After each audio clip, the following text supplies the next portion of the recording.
Hello, welcome to the editorial course.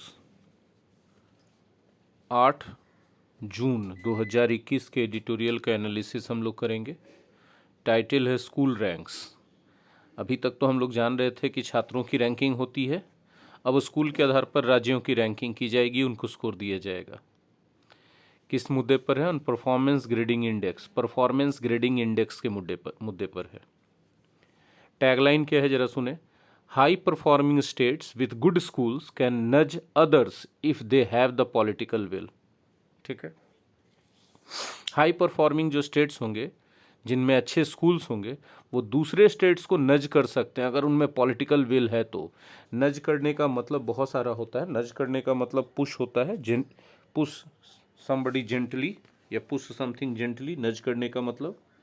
और अर्ज into action, अर्ज समबडी इनटू एक्शन, मतलब अगर कोई स्टेट ऐसा है जिसमें अच्छे अच्छे स्कूल हैं और परफॉर्मेंस अभी स्कूल का बहुत अच्छा जा रहा है, उसका क्रिटेरिया बनाया गया है कि कैसे परफॉर्मेंस को इवेल्युएट किया जाएगा, जज किया जाएगा, तो वो दूसरे स्टेट के एजुकेशन सिस्टम को थोड़ा चैलेंज कर सकते हैं, हल्का सा उनको पुश कर सकते हैं, उनको अर्ज कर सकते हैं एक्शन में आने के लिए, अगर उनमें पॉलिटिकल विल है तो ये आज का जो टॉपिक है एडिटोरियल का बहुत मस्त होने जा रहा है, बहुत यूज़फुल पूरे एजुकेशन सिस्टम के लिए। चाहे टीचर्स इसको देख रहे हैं वीडियो को, या फिर स्टूडेंट्स, या फिर पेरेंट्स और गार्जियन, सबके लिए यूज़फुल है, इसलिए पूरा शुरू से अंत तक देखिएगा। और बाकी जैसे डेली का खजाना मिलता है वोकैबलरी, ग्रामर, स्ट्रक्चर का, वो तो मिलेगा ही मिलेगा। ये टॉपिक भी अपने आप में काफ़ी इन्फॉर्मेटिव है और क्या बोल सकते हैं, री एनर्जाइज करने वाला है, क्योंकि लॉकडाउन के कारण, पैंडेमिक के कारण पिछले 2 साल से सबसे ज़्यादा जिन सेक्टर्स पर मार पड़ी है वो है एजुकेशन, उनमें से एक है। और तो चलिए, बाकी तो आप देख ही रहे हैं, नया बैच का इन्फॉर्मेशन है, न्यूज़पेपर एडिटोरियल से इंग्लिश सीखो। सीखो भाई, एकदम बच्चों की तरह। हाँ सर, बच्चों की तरह ही सीखेंगे, सबसे आसान तरीके से। हाँ जी, आसान लिखा है, आसान समझिएगा, हिंदी टाइपिंग मिस्टेक है, तो बिल्कुल आसान तरीके से ही सीखेंगे। और कहाँ सीखेंगे? माई एग्ज़ाम स्टडी ऐप पर। फ़ी कितना लगेगा? Only 99 rupees per month. उसके बदले बहुत सारा चीज़ मिलेगा, दो एडिटोरियल का एनालिसिस मिलेगा, वोकैबलरी का भी वीडियो कभी कभी बीच में जाता है सेपरेटली, फिर एक एडिटोरियल पर बेस्ड आपको इंग्लिश का सेट मिलता है, उसका वीडियो सॉल्यूशन मिलता है। और वीडियो सॉल्यूशन मिलने के बाद लाइव क्लास भी रहता है कि वीडियो सॉल्यूशन में अगर कोई आपको दिक्कत हुआ हो, यदि कोई भी बात पूछनी हो तो लाइव सेशन में आके पूछ सकते हैं। ठीक है, तो ज्वाइन कीजिए इसको। एसबीआई के लिए, आईबीपीएस के लिए, सीजीएल के लिए, सीपीओ के लिए, एनडीए सीडीएस की तैयारी इंग्लिश के लिए ज़बरदस्त हो जाएगी इससे। और अभी यही टाइम है, फिर तो एग्ज़ाम्स के डेट आ जाएंगे तो टाइम कहाँ मिलेगा पढ़ने का। तो अभी पढ़ लीजिए जितना पढ़ सकते हैं। और फिलहाल चलिए शुरुआत करते हैं, एकदम अंत तक पूरा देखना है, ठीक है, क्योंकि बहुत सारा इंपॉर्टेंट चीज़ बताने जा रहे हैं। Union education minister has been attempting, प्रयास करता रहा है केंद्र का जो शिक्षा मंत्रालय है, किस लिए? To get states into a competitive mode, कि सारे स्टेट्स एक दूसरे से कंपटीशन करने के मोड में आ जाएं। किस मामले में कंपटीशन भैया? In upgrading their school education system, अपने स्कूल एजुकेशन सिस्टम को अपग्रेड करने के मामले में। यदि किसी चीज़ को अपग्रेड करते हैं तो उसका लेवल ऊपर उठाते हैं। कैसे करेंगे वो? तो उनके प्रोग्रेस को रिकॉग्नाइज़ किया जाएगा। रिकॉग्नाइज करने का, प्रोग्रेस को रिकॉग्नाइज करने का मतलब है कि जिस स्टेट का ज़्यादा अच्छा प्रोग्रेस हुआ है उसको रैंकिंग में ऊपर रख करके उसको अवार्ड दिया जाएगा कुछ, जिससे कि उसका एक रिकॉग्निशन हो with A performance grading index. और रिकॉग्नाइज उसके प्रोग्रेस को कैसे किया जाएगा? एक परफॉर्मेंस ग्रेडिंग इंडेक्स होगा दैट असाइंस देम स्कोर, जो राज्यों को स्कोर देगा। असाइन मतलब प्रदान करना, गिव, प्रोवाइड, ग्रांट, है ना, ये सब इसके सिनोनिम्स हो सकते हैं। इट कैन बी आर्ग्यूड, यह तर्क दिया जा सकता है कि countries and state governments use school education as a transformative tool, कि जितने भी देश हैं, जितने भी राज्य सरकारें हैं, वो स्कूल एजुकेशन को एक ट्रांसफॉर्मेटिव टूल के रूप में यूज़ करते हैं। ठीक है, हाँ जी बिल्कुल, समाज को, देश को, राष्ट्र को बदलने में एजुकेशन का बहुत बड़ा हाथ है, इसलिए ट्रांसफॉर्मेटिव टूल है। ट्रांसफॉर्मेटिव टूल का मतलब वैसा औजार, वैसा उपकरण जो ट्रांसफॉर्मेशन कर दे most effectively where the political imperative is strong. ठीक है, और ट्रांसफॉर्मेटिव टूल है, खास करके वहाँ सबसे ज़्यादा प्रभावशाली तरीके से ट्रांसफॉर्मेटिव टूल के रूप में यूज़ किया जाता है इसको, जहाँ पॉलिटिकल इम्परेटिव मतलब पॉलिटिकल विल ज़बरदस्त है, मजबूत है। मतलब यदि राजनीतिक इच्छा, जो सरकार है, जो सत्ता में पार्टी है, अगर उसके जो हेड हैं वो यदि स्ट्रॉन्ग विल पावर के हैं, वो परिणामों को, जाहिर सी बात है, आप परिवर्तन कीजिएगा, अपग्रेड करने की कोशिश कीजिएगा, तो परंपरावादी लोग या फिर जो ऑर्थोडॉक्स टाइप के लोग हैं वो थोड़ा विरोध करेंगे, और कुछ लोग विरोध करना है सिर्फ इसलिए विरोध करेंगे, उनके पास कोई पॉइंट नहीं होगा।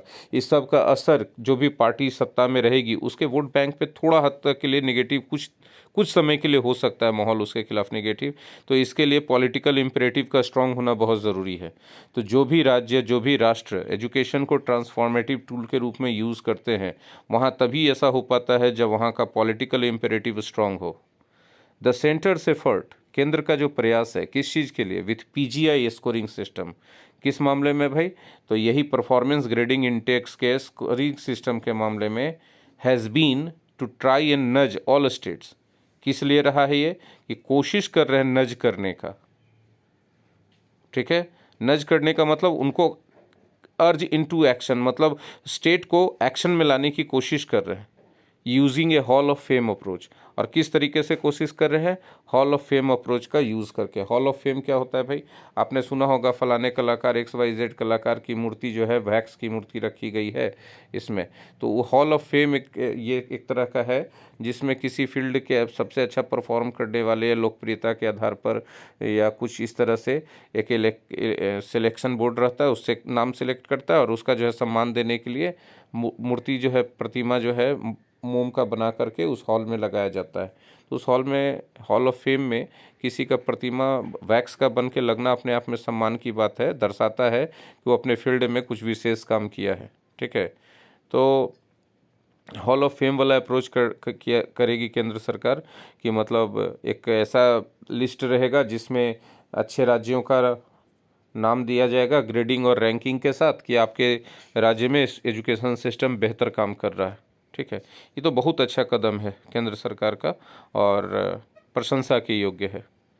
In the latest set of scores and grades for the pre covid year, देखिए कोविड-19 से पहले वाले साल में, मतलब 2020 में कोविड आया तो 2019-20 के सेशन में जो लेटेस्ट स्कोर रहा है, ग्रेड्स रहा है, ठीक है, इसी मामले पर परफॉर्मेंस ग्रेडिंग इंडेक्स के जो दिया गया, उसमें Andaman and Nicobar islands, Chandigarh, Kerala, Punjab and Tamil Nadu है परफॉर्म द बेस्ट। ये सब राज्य सबसे अच्छा पोजीशन पर रहे, सबसे अच्छे स्कोर प्राप्त किए, ग्रेड अच्छा रहा इनका। Although they still fall short of the 951 to 1000 point slab, the highest possible.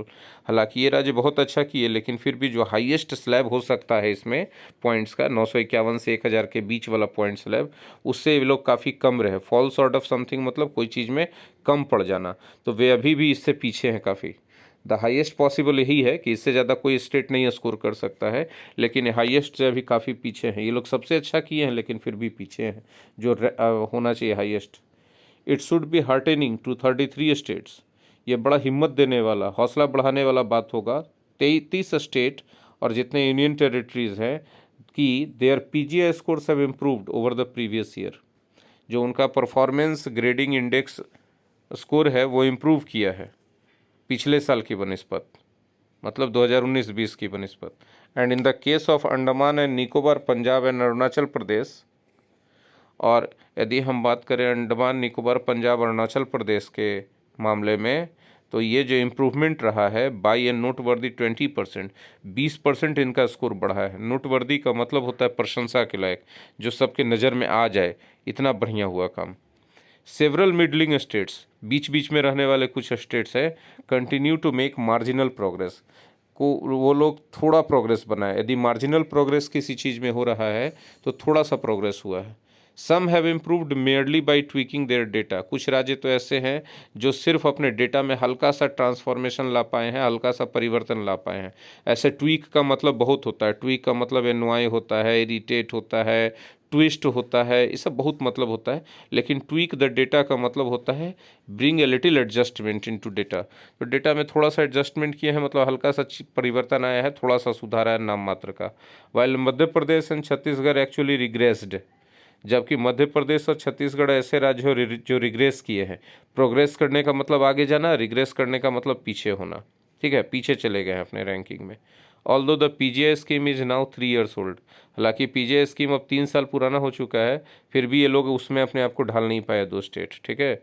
The score is derived using data bases on 70 parameters. ये जो पीजीआई में स्कोर होता है, परफॉर्मेंस ग्रेड इंडेक्स में, वो स्कोर किस आधार पे निकाला जाता है, तो 70 पैरामीटर हो बनाया गया है उसके आधार पर। और 70 पैरामीटर्स में क्या क्या चीज़ें, उदाहरण के तौर पे एक्सेस, कि जो आपका स्कूल है, जो आपका एजुकेशन सिस्टम है, वो कितना इजीली एक्सेसिबल है और कितने ज़्यादा लोगों के लिए एक्सेसिबल है।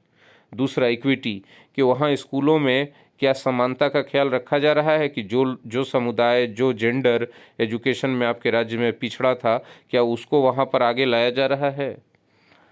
गवर्नेंस प्रोसेसेस, कि स्कूल में जो एडमिनिस्ट्रेशन है, जो गवर्नेंस है, स्कूल का जो रख रखाव है, स्कूल की जो फैसिलिटीज़ है, वो सब कितनी अच्छी है। इंफ्रास्ट्रक्चर क्या है, एंड क्या क्या फैसिलिटीज़ आप दे रहे हैं स्कूल में बच्चों को। लर्निंग का आउटकम क्या हो रहा है, बच्चे पढ़ के निकल रहे हैं तो उसका क्या परिणाम हो रहा है बच्चों का। That are mostly self reported by the states, और स्टेट्स जो है सेल्फ रिपोर्ट कर रहे हैं, but vetted by the centre. Vetted by मतलब रिव्यूड एंड इवेल्युएटेड, तो इसको रिव्यू और इवेल्युएट कौन करेगा, केंद्र सरकार। With national achievement survey data being incorporated, और इसमें जो है नेशनल अचीवमेंट सर्वे डेटा भी शामिल किया जा रहा है, ठीक है भाई। देखिए बहुत अच्छा बात है, केंद्र सरकार व्यू करेगी, और तो इसमें जो है केंद्र सरकार को निष्पक्ष रहना पड़ेगा, कि उनके पार्टी की राज्य सरकारें जहां हैं वहां पर स्कोर उतना ही ईमानदारी और ट्रांसपेरेंसी के साथ देना होगा जहां उनके विरोधी दलों की सरकारें हैं, ठीक है। यहाँ पर एक पॉइंट है, इसको देखिए, बहुत अच्छा चीज़ है, तारीफ बिल्कुल हमने किया, लेकिन जहाँ पॉइंट है उसको गौर करना भी बहुत ज़रूरी है। On some parameters such as uneven learning outcomes, कुछ पैरामीटर्स पर, जैसे कि uneven learning outcome between students from deprived communities and others. जैसे लर्निंग हुआ तो जो डिप्राइव्ड कम्युनिटी है, deprived community generally SC ST को कहा जाता है। डिप्राइव्ड माने वंचित, जो कई जनरेशन से अपने बहुत सारे मूल अधिकारों से वंचित रहे हैं बेचारे, उनका शोषण होता रहा, एक्सप्लॉइटेशन होता रहा, तो उस कम्युनिटी के जो स्टूडेंट्स हैं और दूसरे कम्युनिटी के स्टूडेंट्स हैं, उनके बीच जो लर्निंग आउटकम जो आ रहा है, ठीक है ना, अनइवन लर्निंग आउटकम है, कि समान तरीके से उनका लर्निंग का परिणाम नहीं निकल रहा है, तो उसको ब्रिजिंग द गैप, तो उस गैप को ब्रिज करना, मतलब उस खाई को पाटना, ये अर्न कर सकता है बेटर स्कोर, वो जो है राज्यों को बेटर स्कोर दिला सकता है अगर राज्य इस मामले पर काम करें तो, ठीक है। The centre with its transparent scores, केंद्र सरकार जो है अपने ट्रांसपेरेंट स्कोर और डेटा फॉर ईच पैरामीटर, हर एक पैरामीटर के लिए जो उनका डेटा होगा, जो उनका स्कोर होगा, उसके साथ ट्रांसपेरेंट रहें। एंड सब topic made available in the public domain, और उनका जो सब टॉपिक है हर एक पैरामीटर के अंदर, वो सब का जानकारी एकदम क्लियरली, पूरे स्पष्टता के साथ पब्लिक डोमेन में ला के रखें। तो इन सब चीज़ों के साथ the centre seeks to create a resource sharing system. इन सब के साथ साथ, इन सब के अलावा केंद्र सरकार को चाहिए कि वो रिसोर्स शेयरिंग सिस्टम क्रिएट करे, कोशिश करे इसका एटलीस्ट। रिसोर्स शेयरिंग सिस्टम क्या होगा, कि अगर किसी राज्य के पास उतने संसाधन नहीं हैं कि वो अपने एजुकेशन सिस्टम को बेहतर कर सकता है, तो उसको रिसोर्स कहीं से मिले, आस पड़ोस के राज्यों से मिले, केंद्र सरकार से मिले, ठीक है। आगे देखते हैं। That low performing states can tap into, ऐसा रिसोर्स शेयरिंग सिस्टम रहना चाहिए जिसको टैप इनटू ए रिसोर्स, या टैप इनटू ए सिस्टम मतलब उसमें उसका उपयोग कर पाना, तो जिसमें जो है लो परफॉर्मिंग स्टेट्स जो हैं वहाँ से रिसोर्स ले पाएँ। दिस इनिशिएटिव इज़ लॉडेबल, बिल्कुल बिल्कुल बिल्कुल, इनिशिएटिव माने पहल, कदम, और लॉडेबल माने प्रशंसनीय। केंद्र सरकार का यह कदम बहुत ही प्रशंसनीय है, बहुत प्रशंसनीय। काफ़ी दिनों के बाद दो न्यूज़ अच्छा मिला केंद्र सरकार से। कल केंद्र सरकार ने कहा कि 75% जो है टीकाकरण केंद्र सरकार अपने फंड से करवाएगी और मुफ्त करवाएगी जनता का, और गरीब अनाज योजना जो है नवंबर दिवाली तक लागू रहेगा, गरीब लोगों को अनाज मिलना।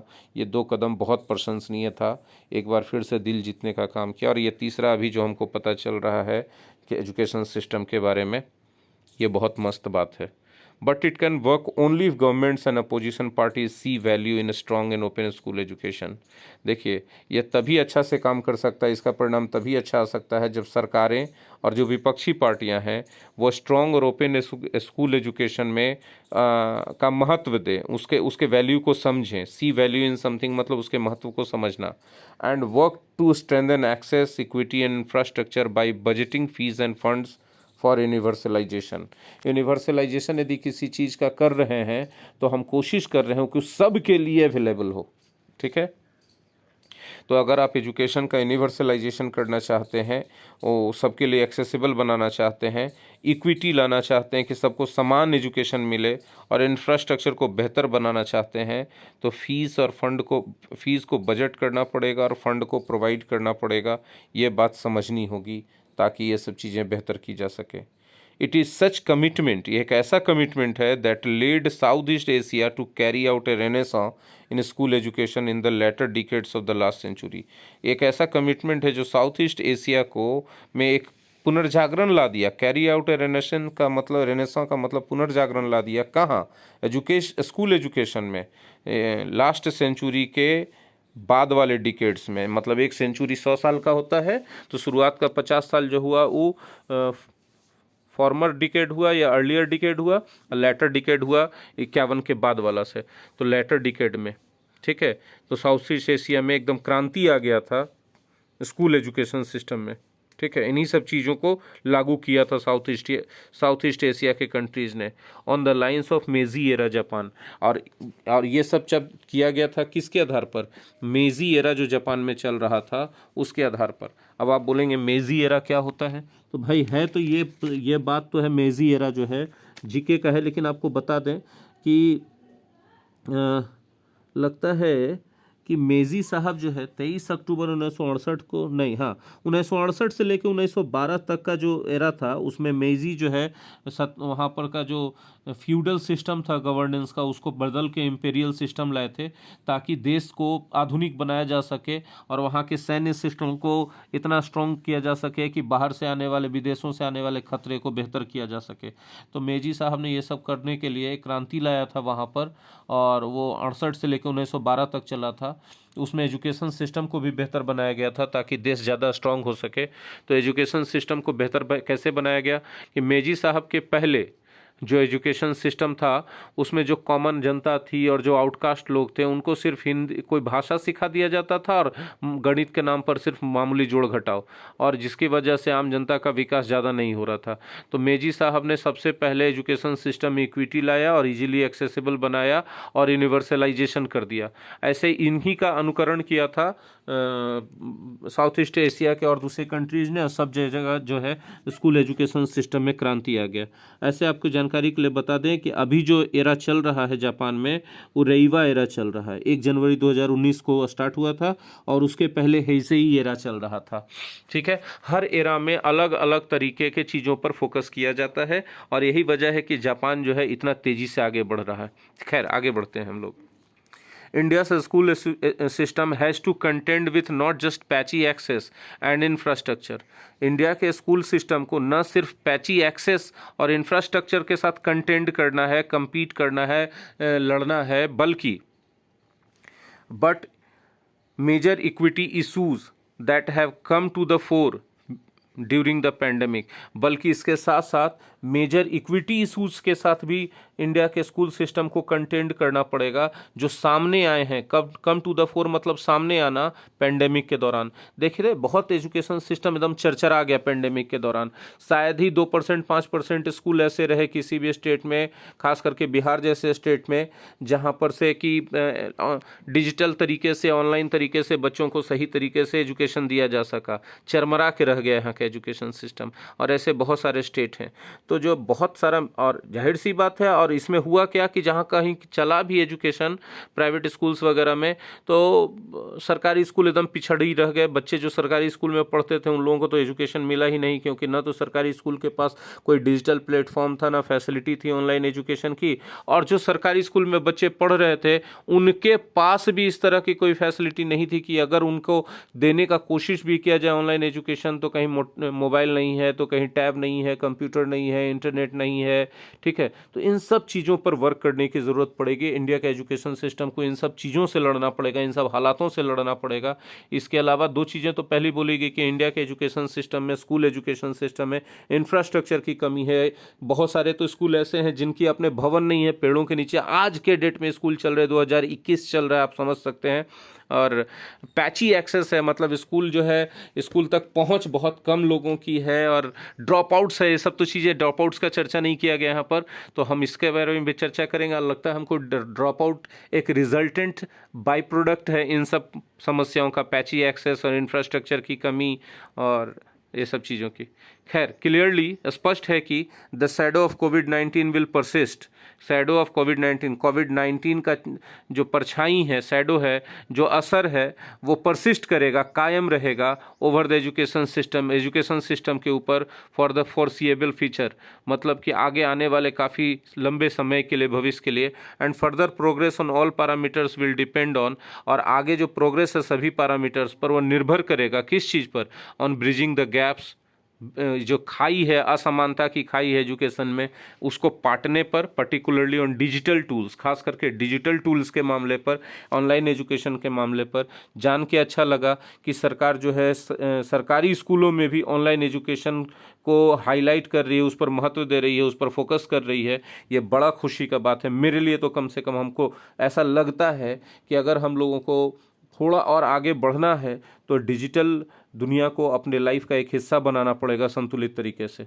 ठीक है, डिजिटल टूल्स के मामले में, इंफ्रास्ट्रक्चर के मामले में, सब्सिडीज़ फॉर एक्सेस के मामले में, कि जब राज्य सरकारें कोशिश करे इन सब चीज़ों के लिए, तो छात्रों को और सरकारों को भी सब्सिडीज़ दिया जाए। ठीक है, the PGI scores show, performance grade index score दर्शाता है दैट की the southern and western states are on firm ground to achieve this, कि सदर्न स्टेट्स जो हैं, दक्षिणी भारत के राज्य, और जो पश्चिमी भारत के राज्य हैं, उनके पास बहुत अच्छे संसाधन हैं, ऑन फर्म ग्राउंड है, तो वो अच्छे हालात में हैं कि इस लक्ष्य को वो अचीव कर सकें।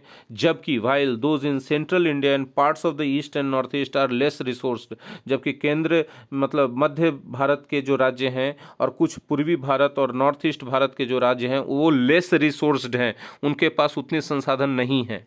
जाहिर सी बात है कि आपको रिसोर्स शेयरिंग सिस्टम क्रिएट करना पड़ेगा इन राज्यों के लिए, ताकि वो भी फेयर प्ले करने का उनको मौका मिल सके। What is evident from the education ministry analysis, education ministry के एनालिसिस से जो बात एविडेंट है, एविडेंट मतलब स्पष्ट है, क्लियर है, वो ये है कि governance processes are the weakest link in some states. कुछ स्टेट्स में गवर्नेंस प्रोसेस सबसे कमज़ोर लिंक है, मतलब कोई निगरानी नहीं हो पा रहा है प्रशासन के द्वारा। A new deal for schools can transform them as the right to education law envisage, और जो नया डील हो रहा है स्कूल्स के लिए, वो इन गवर्नेंस प्रोसेसेस को ट्रांसफॉर्म कर सकता है ना, जैसा कि राइट टू एजुकेशन लॉ चाहता है, कल्पना करता है। बहुत ज़बरदस्त जानकारी थी आज सुबह सुबह, ये पैसेज एकदम पॉजिटिविटी ला दिया दिमाग में। और इसी पॉजिटिविटी के साथ अगर आपको अच्छा लगा हो तो लाइक कर दीजिए, शेयर कर दीजिए ज़्यादा से ज़्यादा, और कमेंट में अपनी ओपिनियन ज़रूर बताइए। और अगर आप चाहते हैं कि आप सिंसियरली तैयारी कर लें इंग्लिश का, इस लॉकडाउन के अंदर कंप्लीट कर लें अपनी इंग्लिश को, माई एग्ज़ाम स्टडी ऐप अब भी डाउनलोड कीजिए गूगल प्ले स्टोर से। सारे बैच एकदम अफोर्डेबल हैं। अभी हम बात करेंगे न्यूज़पेपर एडिटोरियल से इंग्लिश सीखो वाले बैच की तरह, एकदम बच्चों की तरह सबसे आसान तरीके से सिखाया जाएगा, और ग्रामर, स्ट्रक्चर और न्यू इंग्लिश वर्ड्स पे फोकस होगा हमारा। ज्वाइन कीजिए इसको, ताकि आपके कंपटीशन की तैयारी इंग्लिश के मामले में सुपर्ब रहे। लॉकडाउन खुले, एग्ज़ाम का डेट पड़े और आप जाके क्वालिफाई करके आ जाइए। Thank you very much.